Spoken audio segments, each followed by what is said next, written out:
Hi friends, நீங்கள் பார்த்துட்ருக்கறது தான் பனங்கொட்டை. கீழே கிழங்கு, அதாவது கொஞ்ச நாள் கழித்து பார்த்தோன்னா கிழங்கா இருக்கும்.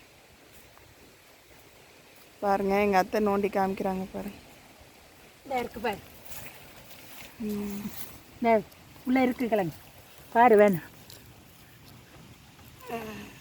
தொட்டு பாரு தெரியும். இந்த கீழே கிழங்கு பாருங்க, அந்த கீழே வந்து உள்ள போயிருக்கு கிழங்கு. 1 முழம் உயரத்தில் இருக்கும், அது பூமிக்குள்ளே இருக்கும். அப்புறம் கொஞ்ச நாள் கழிச்சு எடுப்பாங்க.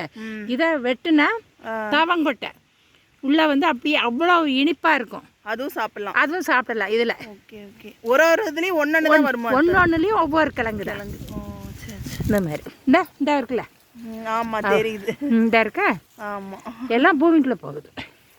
இந்த மாதிரி ஒரு கொட்டையிலையும் ஒரு கிழங்கு, பனங்கிழங்கு இருக்கும். பனங்கிழங்கை வெட்டிட்டு அந்த தவங்கொட்டையும் வெட்டி சாப்பிடலாம். ஓ, எப்படி இளநீல இருக்குல்ல, அதனால இனிப்பாக இருக்கும். பாருங்க, செமையாக வச்சுருக்காங்க. பரவாயில்ல, அதையும் பார்த்து சூப்பர்.